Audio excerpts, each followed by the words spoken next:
Hi again everyone, and welcome to the second part of this singing lesson. Basically, now I wanted to talk to you about, following on our first lesson, since we were talking about the body, I want to talk to you about the physiology of singing. So how it functions in your body, what happens when you sing, and the really important components that will make you a great singer. The first part of singing, the first part of the mechanism, is the belt.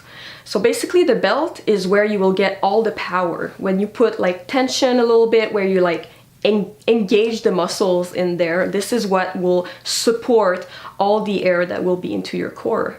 So this is really important, and with practice you will be able to actually clench that muscle without tightening the stomach. The second part of singing happens in the stomach.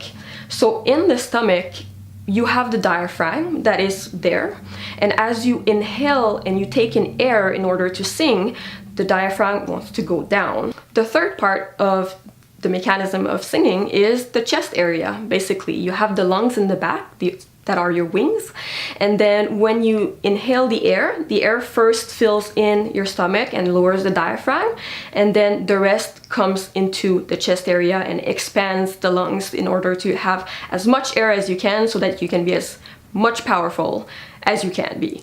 So basically what happens, the importance of all the air that you intake and the importance of why you need to practice these expanding motion in your body, is that your vocal cords are actually taking in the air in between them, and that's what creates your voice.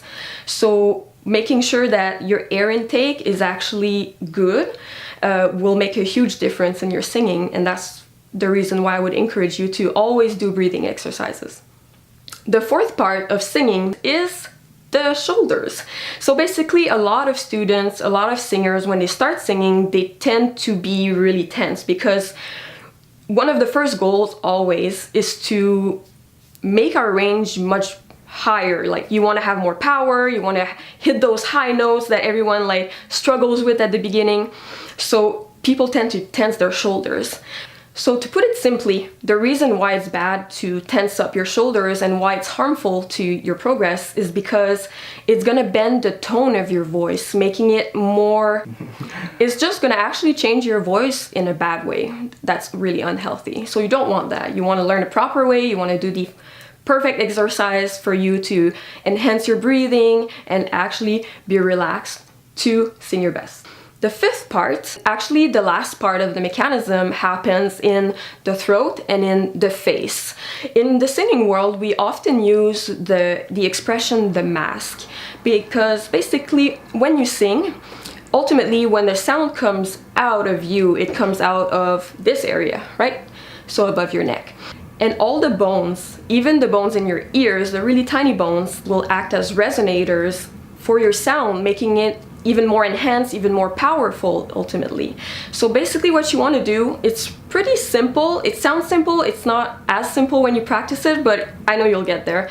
You just want to really make your head like big and like have a lot of space. So for that, what happens and what you should practice also is raising the soft palate in your throat, and like right here under basically the yawning muscle. So when you yawn, right?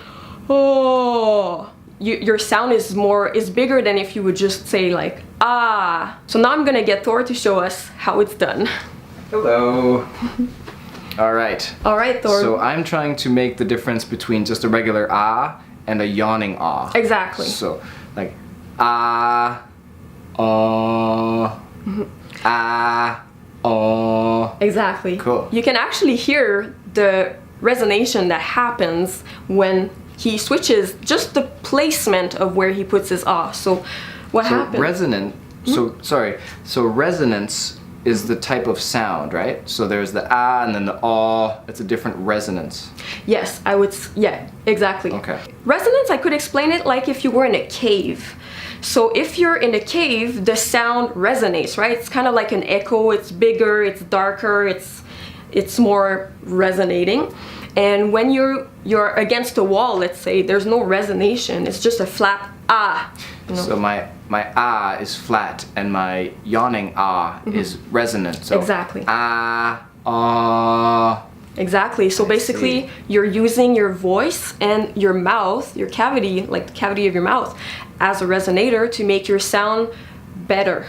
So is it the same as when I have my phone and I want to play music on it, but it's quiet, so I put it into a cup and it makes it louder? Yeah, that's exactly the same principle. There we go. So that is the end of part 2. If you want to review the different part of the physiology of singing, please click in the link below. Thank you.